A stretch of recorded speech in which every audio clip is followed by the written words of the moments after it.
All right, welcome back to the Screen Team on today's Talk 930 KWOC. The show is being brought to you by Whitworth Gift Chest Jewelers, Fearless Social, and Poplar Bluff Drywall. And remember, you can check out the Screen Team. We are all over the place. We're on Facebook, we're on YouTube, we're on Twitter. You can also check out our official website at screenteampb.com. All right, our next film, we're getting into the horror genre. This one's called As Above, So Below. Came out in 2014, and it's a found footage horror film, kind of similar to films like Paranormal Activity and Blair Witch Project. Blair Witch, that was the one I was trying to think of. So what was it about this film? Why did you pick this one for us? Well, I love scary movies. Mm-hmm. So anytime a new scary movie comes out, I want to check it out to see if it's actually scary. Yeah. Which my 9-year-old was terrified, but not me so much. Yeah. So you've watched this film. What's the basis of this film? This is a found footage, which basically means that our characters are the ones who are filming the movie, basically. Right. So they're in France, right?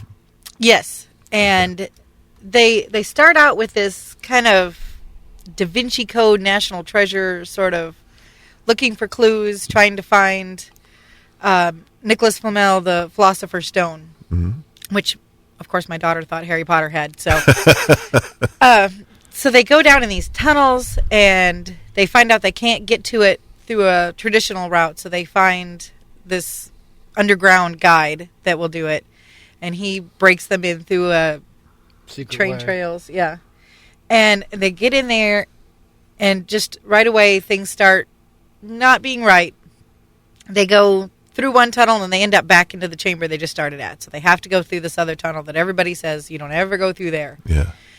And what I didn't like about it was the clues were just, they were stretching it for me. Yeah. They went into one room and there was a scarab, and that means that this is an Egyptian puzzle, and that means that you have to count the number of planets there were. But wait, this is before the lightning, and so it just seemed really stretching it. And they go through there, they get to this Knights Templar's chamber, and they have to swim through this water to get to the treasure room. No one comes back and tells them, hey, we're all good, we're alive, come on.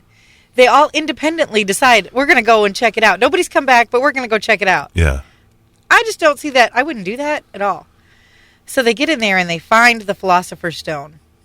And then they find the gates of hell, and they go through there. Uh-oh. And which by the way, when they come up out of the water, there's also a treasure there, and which of course it's a booby trap.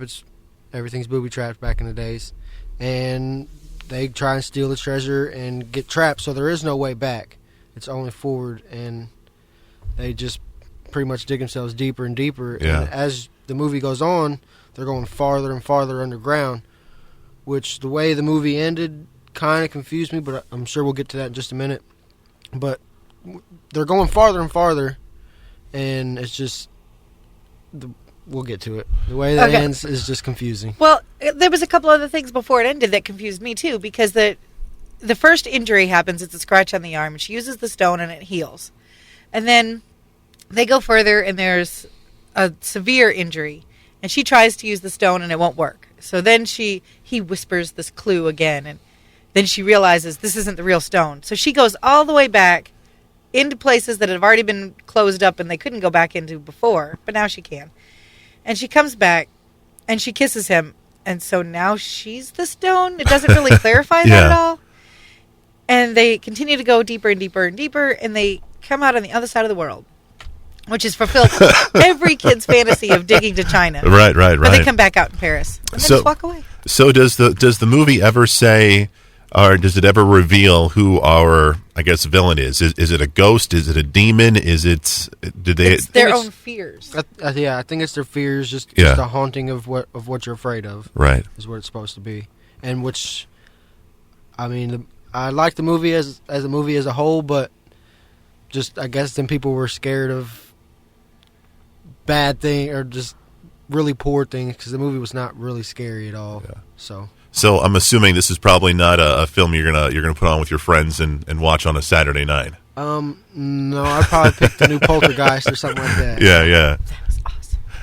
Well, we'll get to the new. We'll have to get you back on and watch the new Poltergeist because we haven't reviewed that one yet. What do you guys think about the acting? A lot of no name actors with this particular film. There was the one guy that he was in Drop Dead Diva. I don't remember what else he was in, but I loved him. And I think he's a really good actor.